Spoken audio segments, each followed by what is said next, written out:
नमस्कार, मैं हूं फरहान। आप सभी का एक बार फिर स्वागत है जन भारत टीवी में। कर्नाटक की उडुपी का आपको हिजाब विवाद पता होगा। किस तरह एक भारी बवाल मचा था हिजाब को लेकर कि मुस्लिम स्त्रियां, छात्राएं स्कूल या कॉलेज परिसर में हिजाब पहनकर ना आए। इसको लेकर एक लंबी बहस चली थी। इस बहस का कोई धनात्मक परिणाम नहीं आया था, बल्कि सभी वर्ग अपनी अपनी जगह अपनी राय रख रहे थे। आखिर इसका परिणाम क्या होना चाहिए, यह फैसला हम नहीं करेंगे, लेकिन इसका परिणाम वाकई में क्या होना चाहिए यह सभी को पता है। बताने या कहने की आवश्यकता ही नहीं है। इससे आगे चलते हैं। इस विवाद को हो जाने के बाद किसी भी पक्ष ने स्कूल या कॉलेज परिसर पर यह एक भी प्रेशर नहीं डाला कि आप ऐसा क्यों कर रहे हैं, हिजाब पहन के आने दीजिए, बल्कि वक्फ बोर्ड ने करीब 10 से 20 ऐसे स्कूल बनाने का फैसला लिया जिसमें छात्राएं, और उसमें केवल मुस्लिम छात्राएं ही नहीं, गैर मुस्लिम छात्राएं भी आ सकती हैं। लेकिन जिनको हिजाब पहनकर आना हो वह हिजाब पहनकर आ सकती हैं, और जिनको हिजाब का प्रयोग नहीं करना हो तो वह नहीं कर सकती हैं। तो यह स्कूल बनाने का उन्होंने फैसला लिया, और यह प्रस्ताव शायद उनके कहने के अनुसार जो मोहम्मद शफी सादी हैं, वक्फ बोर्ड के अध्यक्ष मोहम्मद शफी सादी, तो उन्होंने ये कहा कि उन्होंने कर्नाटक सरकार के पास यह प्रस्ताव रखा था, लेकिन यह प्रस्ताव खारिज कर दिया गया है। जब यही सवाल कर्नाटक सरकार से किया जाता है, यानी कि बसवराज बोम्मई से किया जाता है यह सवाल, तो वह कहते हैं कि हमारे पास ऐसा कोई भी प्रस्ताव नहीं आया। यह एक बात है।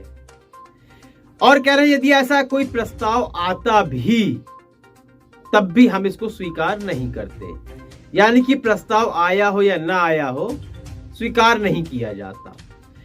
धार्मिक मामलों की जो मंत्री हैं शशिकला जोले, तो उन्होंने कहा है कि उन्होंने भी किनारा कर लिया है इस बात को लेकर। उन्होंने कहा है कि मुझे भी इस तरह के प्रस्ताव के बारे में कोई जानकारी नहीं है।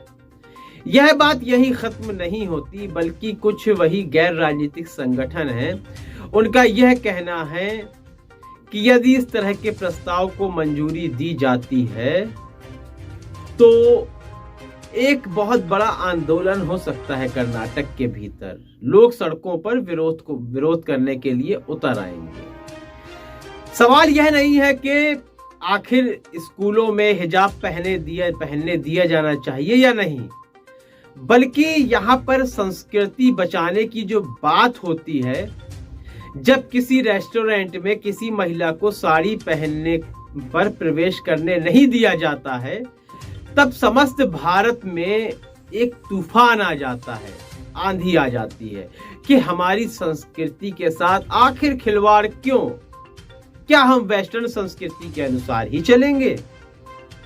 तो यही सवाल यहां भी उठता है कि भारत में कश्मीर से लेके कन्याकुमारी तक, कच्छ से लेके पश्चिम बंगाल के कई हिस्सों तक अलग अलग भिन्न भिन्न संस्कृतियां हैं, और लोग उन्हें अपनी संस्कृति को अपने ढंग से जीते हैं।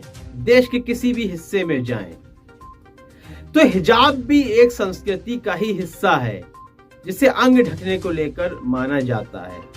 जो नहीं ढकता है उसके लिए यह बात अलग है, लेकिन जो ढकता है तो उसके लिए उसका एक ये अभिन्न हिस्सा हो जाता है।